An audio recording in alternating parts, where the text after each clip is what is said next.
What's up guys, it's Chad out here with another guide. This time for Magmorax, which has quite intimidating timers for Discipline Priests.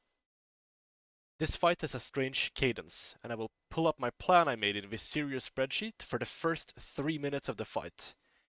Here we can see that the lava soaks, or the explosive magma as it's called in Warcraft logs, is either 40 seconds apart or 27 seconds apart.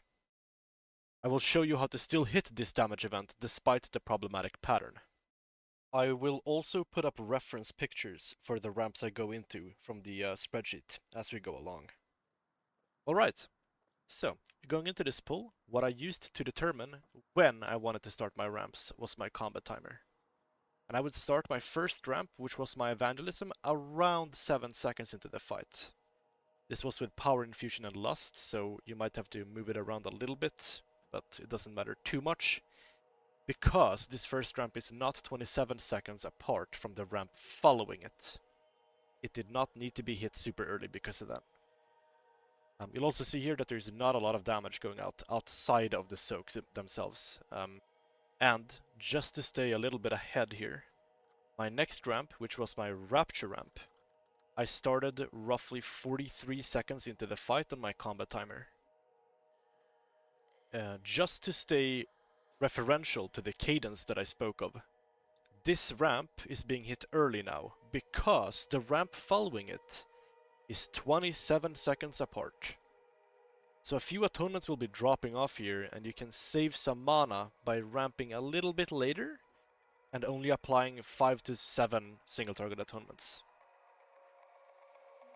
But because I had Innervate here, and now I'm going to mention something that is going to come into play later, I opted to go completely wide here and at least hit some damage spells into the boss, because Molten Spittle actually leaves a dot on the players before they drop the pools, and you want to keep people healthy for this.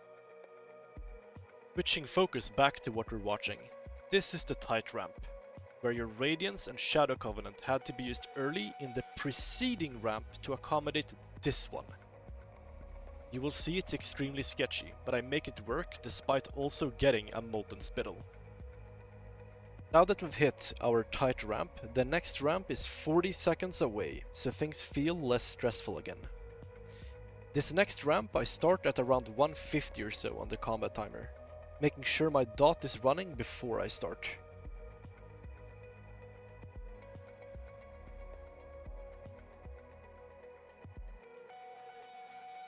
The next ramp, our Rapture ramp, we start at 2 minutes and 19 seconds.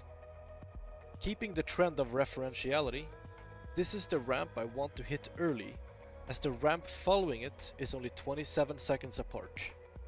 However, here we see how it will feel on Prog or Reclear as well, where in retrospect we see that the second Radiance and our Shadow Covenant should have been pressed earlier in the preceding ramp, as they were 2 seconds off of being ready.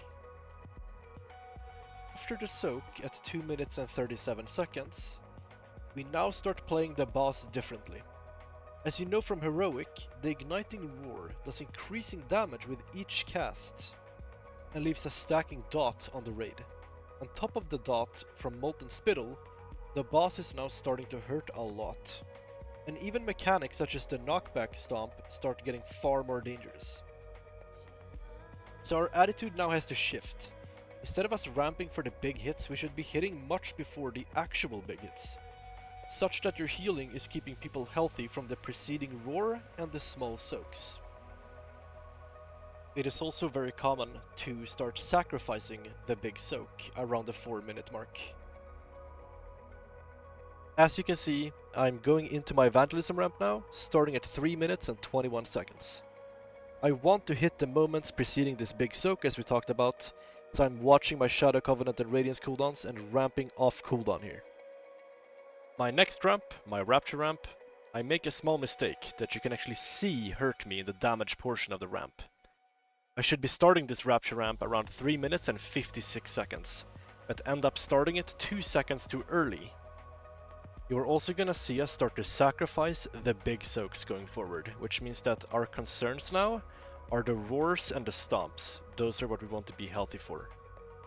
The small soaks at this stage of the fight is also something that we do not have access to in Viserio's spreadsheet, but they are also really dangerous.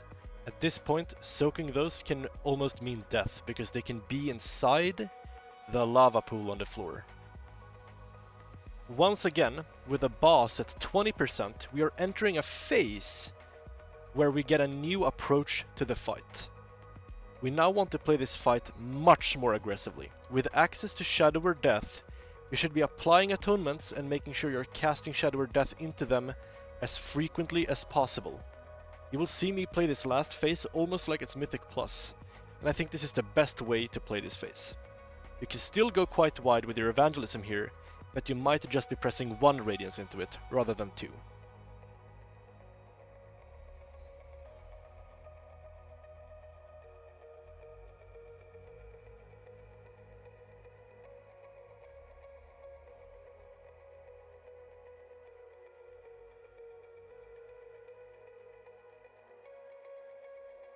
At the end here, you can see how my atonements fall off from one ramp, and immediately as Radiance is coming back up, I am ramping again to have atonements running for the Shadower Deaths coming off cooldown.